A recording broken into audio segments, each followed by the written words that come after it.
ओम शांति। आज 28/2/2026 की वाणी है। बाबा बोले, मीठे बच्चे, तुम ईश्वरीय संप्रदाय हो, तुम्हें ज्ञान सूर्य बाप मिला है। अभी तुम जागे हो तो दूसरों को भी जगाओ। तो बाबा कह रहे हैं कि तुम ईश्वर संप्रदाय हो, तुम ईश्वर के बच्चे हो, और तुम्हें कौन मिला है? ज्ञान सूर्य बाप मिला है, जिसको आदि मध्य अंत सारी सृष्टि की नॉलेज है, वो तुम्हें मिला है ना। तो क्या करना है? तुम्हें मिला है तो तुम तो जाग गए ना। ईश्वर ने तुम्हें जगाया कि हे आत्मन जागो। तुम्हारा जो तुमने जो मन को अपना राज्य दिया है, उससे अपना राज्य लो, खुद अपनी सीट पे बैठो। तो बाबा ने आत्मा को जगाया है, उसके उसको उसको सत्य से परिचित कराया है। तो बाबा कह रहे हैं अब तुम दूसरों को भी जगाओ। प्रश्न पूछा, अनेक प्रकार के टकराव का कारण तथा उसका निवारण क्या है? उत्तर में समझाया बाबा ने, जब देह अभिमान में आते हो तो अनेक प्रकार के टकराव होते हैं। जब देह अभिमान में आएंगे ना, क्योंकि जब बॉडी कॉन्शियस में आएंगे, जब खुद को शरीर समझेंगे तो टकराव होंगे ही होंगे, क्योंकि देह अभिमान में सब विकार आते हैं। माया की गृहचारी बैठती है। बाबा कहते, देही अभिमानी बनो, सर्विस में लग जाओ, याद की यात्रा में रहो तो गृहचारी मिट जाएगी। जब देही अभिमानी बनेंगे, जब खुद को सोल कॉन्शियस समझेंगे, सोल समझेंगे, तो सर्विस कर भी पाएंगे। देह अभिमान में सर्विस नहीं होती है ना, टकराव ज़्यादा होता है। तो और याद की यात्रा में जितना रहेंगे, जितना खुद को आत्मा समझ के बाप के साथ कंबाइन रहेंगे, तो भी जो ग्रहचारी है ना, जो ग्रहचारी बैठी हुई है माया की, वो मिट जाएगी। ओम शांति। रूहानी बच्चों के पास बाप आए हैं श्रीमत देने व समझाने। ये तो बच्चे समझ गए हैं कि ड्रामा प्लान अनुसार सारा कार्य होना है। देखो, सब कुछ ड्रामा प्लान अनुसार होना है। तो बाबा कह रहे हैं इसमें कोई भी मूंझने की बात नहीं है, कोई भी फिक्र की बात नहीं है। हर चीज़ ड्रामा प्लान अनुसार होगी। बाकी समय थोड़ा रहा है। इस भारत को रावणपुरी से फिर विष्णुपुरी बनाना है। अब बाप भी है गुप्त, है ना, बाप भी गुप्त है, पढ़ाई भी गुप्त है। सेंटर्स तो बहुत हैं, छोटे बड़े गांव में छोटे बड़े सेंटर्स हैं, और बच्चे भी बहुत हैं। बच्चे भी बहुत हैं, पढ़ाई भी गुप्त है, बाप भी गुप्त है, सेंटर्स बहुत हैं। अब बच्चों ने चैलेंज तो दी है, और लिखना भी है। जब कोई लिटरेचर बनाना है तो उसमें लिखना है, हम इस अपनी भारत भूमि को स्वर्ग बनाकर छोड़ेंगे। किसी को लिटरेचर बनाए कोई तो उसमें लिखे, भूमि को स्वर्ग बनाकर छोड़ेंगे। तुमको भी अपनी भारत भूमि बहुत प्रिय है, क्योंकि तुम जानते हो ये भारत ही स्वर्ग था।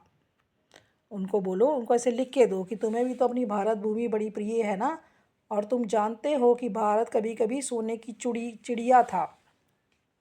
तो इनको 5000 वर्ष हुए हैं। भारत बहुत शानदार था, इनको स्वर्ग कहा जाता है। तुम ब्रह्मा मुख वंशावली को ही नॉलेज है।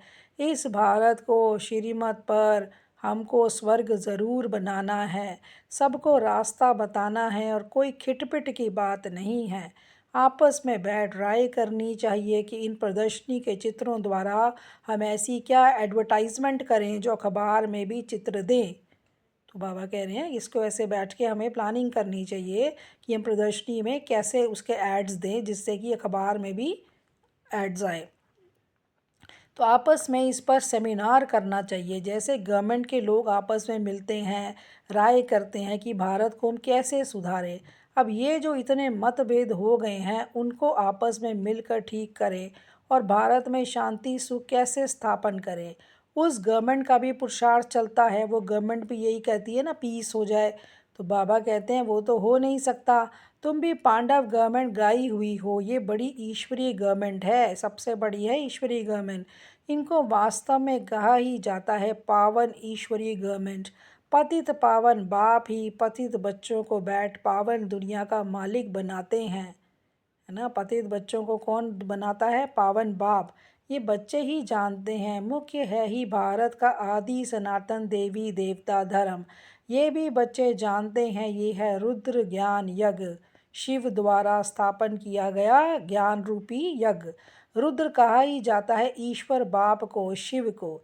गाया हुआ है बरोबर बाप ने आकर रुद्र ज्ञान यज्ञ रचा था। उन्होंने तो टाइम लंबा चौड़ा दे दिया। अज्ञान नींद में सोए हुए हैं, अभी तुमको बाप ने जगाया है, तुमको फिर औरों को जगाना है।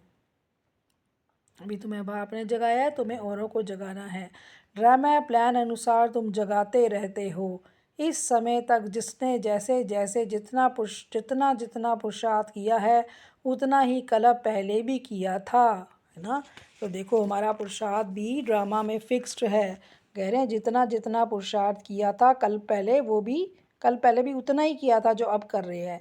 हाँ, युद्ध के मैदान में उतराव चढ़ाव तो होता ही है। कभी माया का जोर हो जाता है, कभी ईश्वरीय संतान का जोर हो जाता है, कभी कभी सर्विस बड़ी अच्छी तेज़ी से चलती है, कभी कहाँ कहाँ बच्चों में माया के विघ्न पड़ जाते हैं। माया एकदम बेहोश कर देती है। लड़ाई का मैदान तो है ना, लड़ाई का मैदान है, बाबा कहते हैं बॉक्सिंग का मैदान है ना। तो क्या होगा, कभी दूसरा जीतेगा, कभी हम जीतेंगे, तो ये तो होता ही रहेगा, कभी रावण कभी हम। रावण माया राम की संतान को बेहोश कर देती है। लक्ष्मण के लिए भी कहानी है ना। तुम कहते हो सब मनुष्य कुंभकर्ण की नींद में सोए हुए हैं। तुम ईश्वरीय संप्रदाय ही ऐसे कहते हो। जिनको ज्ञान सूर्य मिला है और जाग उठे हैं वही समझेंगे, है ना। तो ईश्वर संप्रदाय ही कहता है ना कि दूसरों को कहते हैं तुम कुंभकर्ण की नींद क्यों सोए हो, क्योंकि वो जाग गए हैं ना, इसीलिए वो सबको समझाते हैं। इसमें एक दो को कहने की भी कोई बात नहीं है। तुम जानते हो बरोबर हम ईश्वरीय संप्रदाय जागे हैं, बाकी दूसरे सब सोए हुए हैं। बाबा के बच्चे जो बन गए वो जाग गए हैं, बाकी बाबा ने कहा सब सोए हुए हैं। मतलब आत्मा सोई हुई है ना, खुद को जानती नहीं, सत्य में नहीं है, खुद को जानती नहीं, इसलिए बाबा कहते हैं सब सोए हुए हैं। वे ये नहीं जानते कि परमपिता परमात्मा आ गया है ना बच्चों को वर्षा देने, ये बिल्कुल भूल गए हैं। पाप भारत में ही आते हैं, आकर भारत को स्वर्ग का मालिक बनाते हैं। भारत स्वर्ग का मालिक था, इसमें कोई संशय नहीं है, कोई डाउट नहीं है, भारत ही स्वर्ग का मालिक था। परम पिता परमात्मा का जन्म भी यहाँ ही होता है। शिव जयंती मनाते हैं ना, ज़रूर उसने आकर कुछ तो किया होगा ना। अब किसी की जयंती मनाते हैं, किसी का जन्मदिन मनाते हैं, तो कुछ तो किया होगा ना जो उसको याद करते हैं, जो उसका यादगार है। तो बुद्धि कहती है ज़रूर आकर स्वर की स्थापना की होगी। प्रेरणा से थोड़ी स्थापना होगी। यहाँ तो तुम बच्चों को राजयोग सिखाया जाता है, याद की यात्रा समझाई जाती है। प्रेरणा से कोई आवाज़ होती है क्या, है ना। नीचे आता है परमात्मा ब्रह्मा तन में और फिर सब कुछ सिखाता है, ऊपर से बैठे बैठे थोड़ी सिखा सकता है। समझते हैं शंकर की भी प्रेरणा होती है, तब ये यादव मूसल आदि बनाते हैं, परंतु इसमें प्रेरणा की तो कोई बात ही नहीं है। तुम समझ गए हो कि उन्हों का पार्ट है। किसका पार्ट है, शंकर का।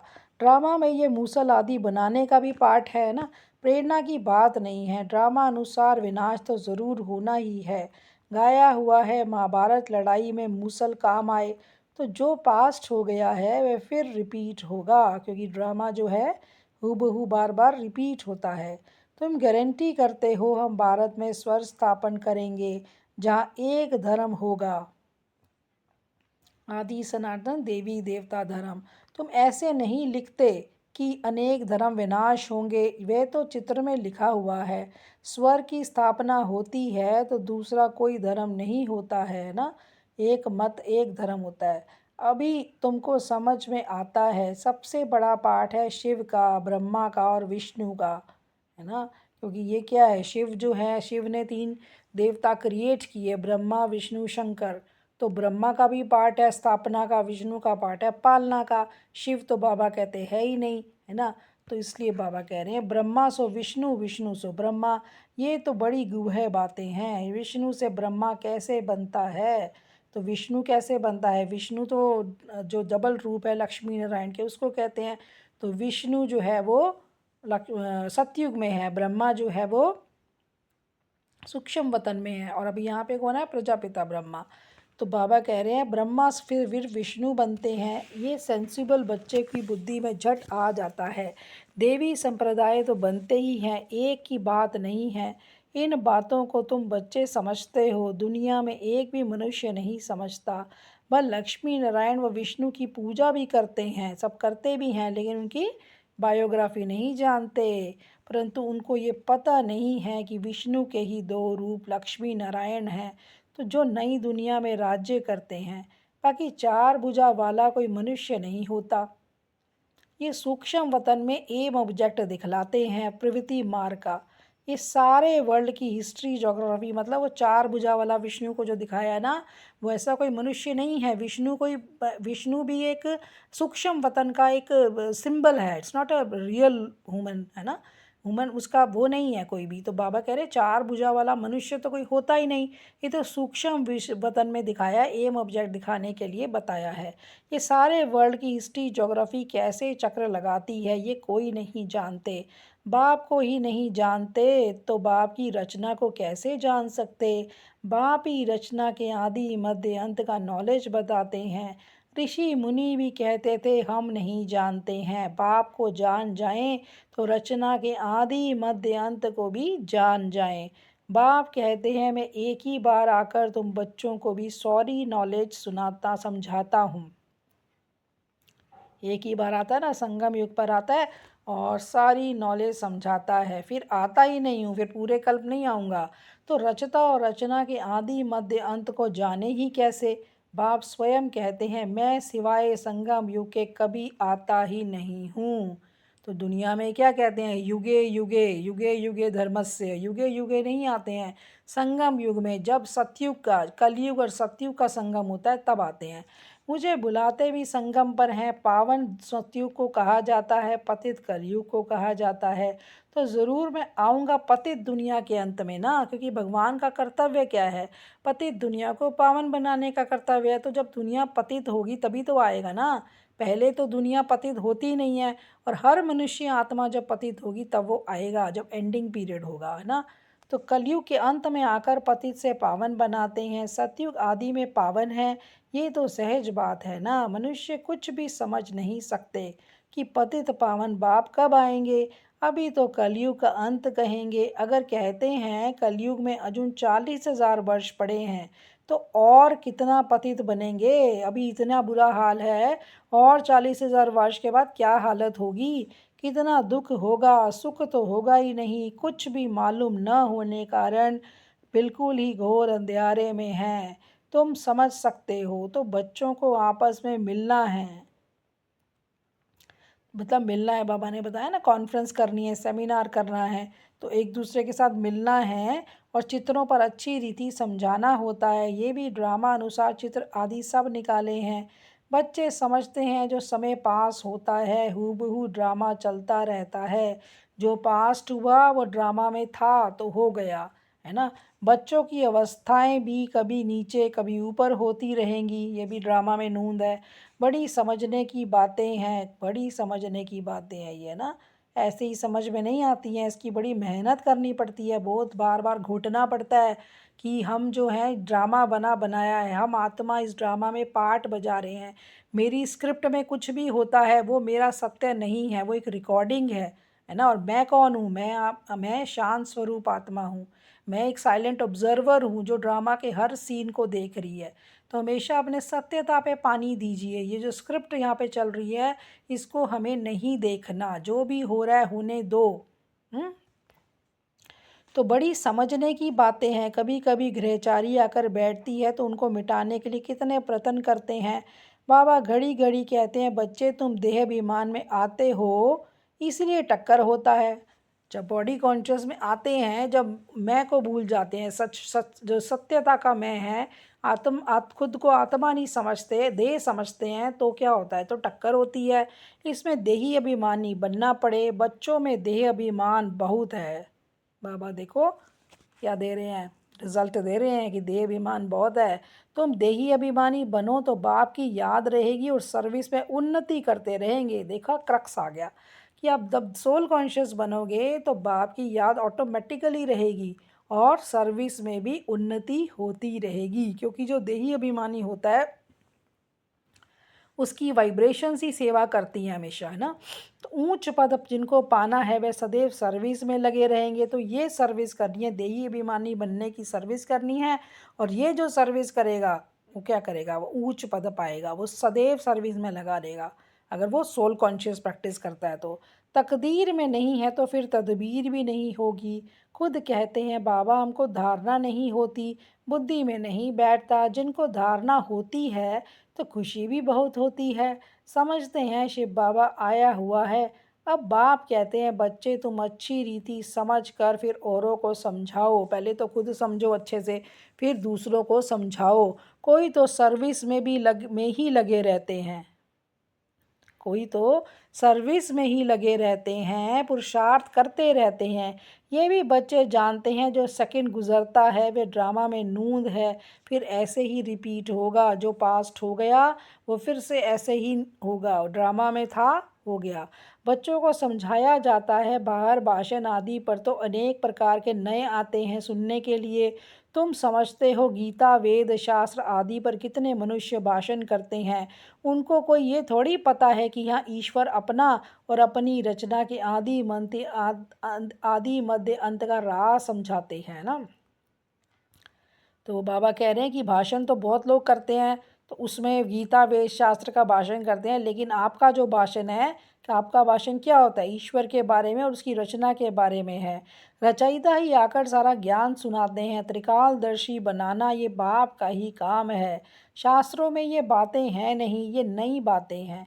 बाबा बार बार समझाते हैं, कहाँ भी पहले पहले ये समझाओ कि गीता का भगवान कौन है, पहले ये समझाओ श्री कृष्ण या निराकार शिव। ये बातें प्रोजेक्टर पर तुम समझा नहीं सकेंगे, प्रदर्शनी में चित्र सामने रखा है उस पर समझाकर तुम पूछ सकते हो। सामने आमने सामने जब समझाएंगे तो अब पूछ सकते हो। अब बताओ गीता का भगवान कौन, ज्ञान सागर कौन है। श्री कृष्ण को तो कह नहीं सकेंगे, पवित्रता सुख शांति का सागर लिबरेटर गाइड कौन है। पहले पहले तो लिखाना चाहिए, फॉर्म भराना चाहिए, फिर सबसे सही लेना चाहिए। चिड़ियाओं की आवाज़ हुआ, जब बाबा मुरली चला रहे थे तो चिड़ियों की आवाज़ हुई। देखो कितना झगड़ती हैं चिड़ियाँ, तो ची ची ची कर रही हैं ना।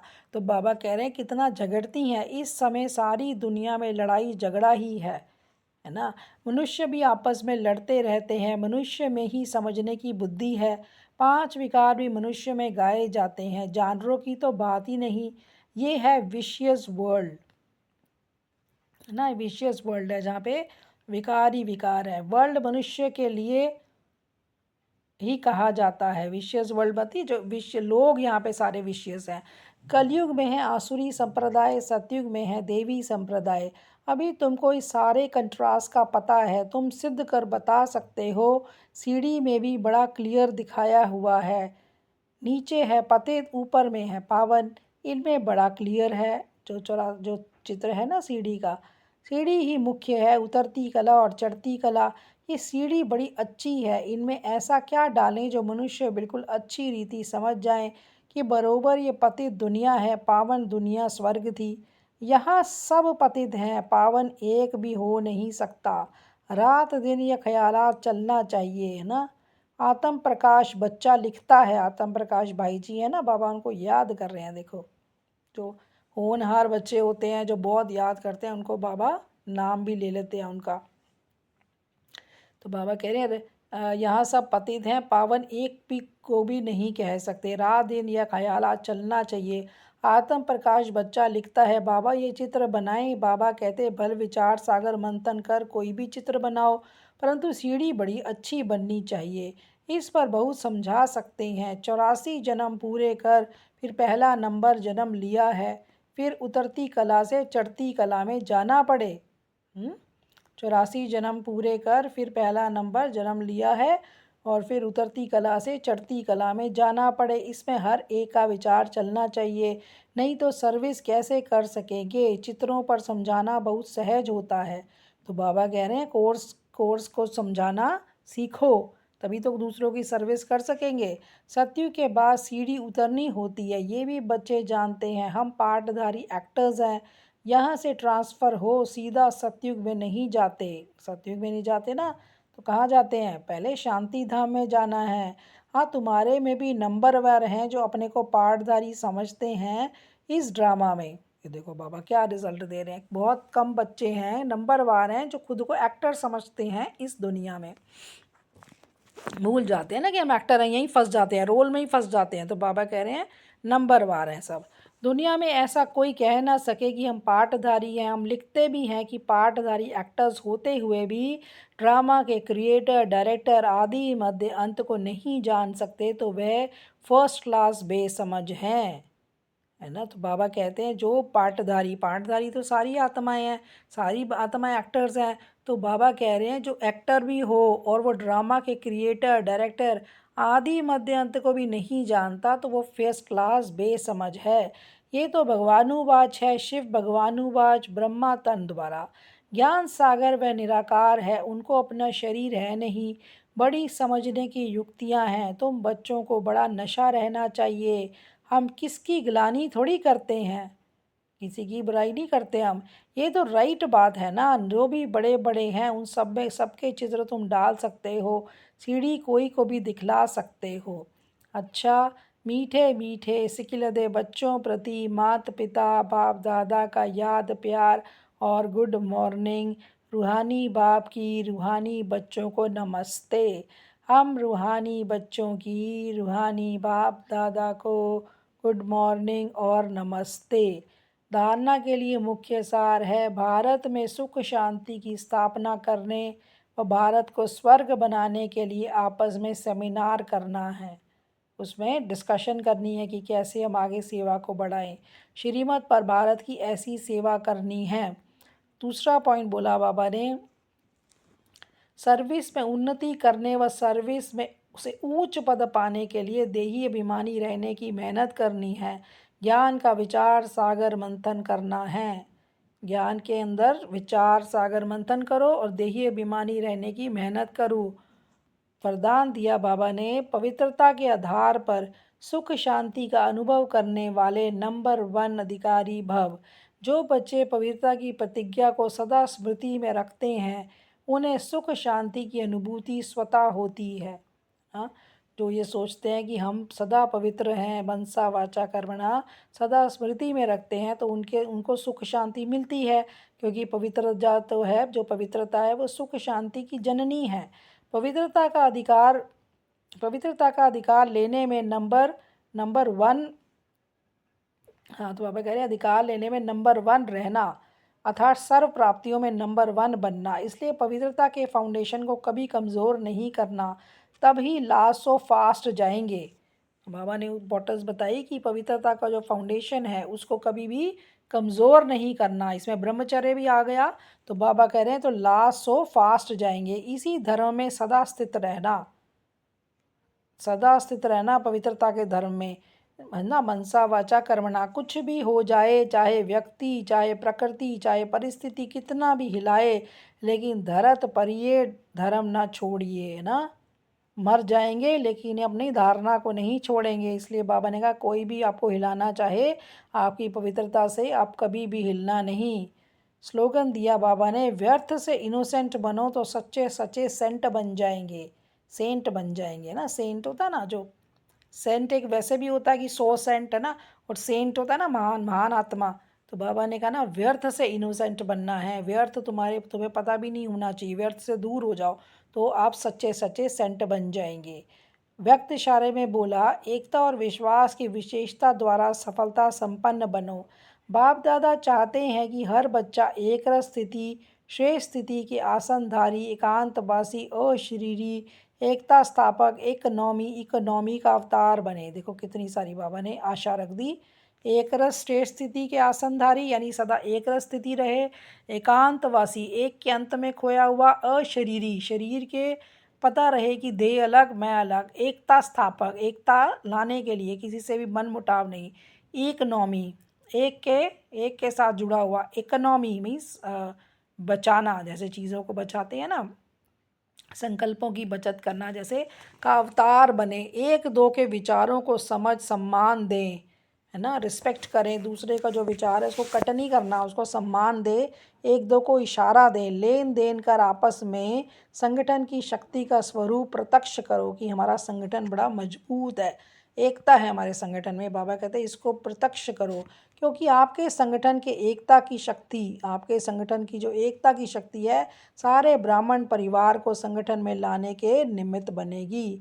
तो आप अगर एकता से रहोगे तो आपको देख के दूसरे भी एकता में रहना सीखेंगे। तो ये थी आज की मुरली। ओम शांति।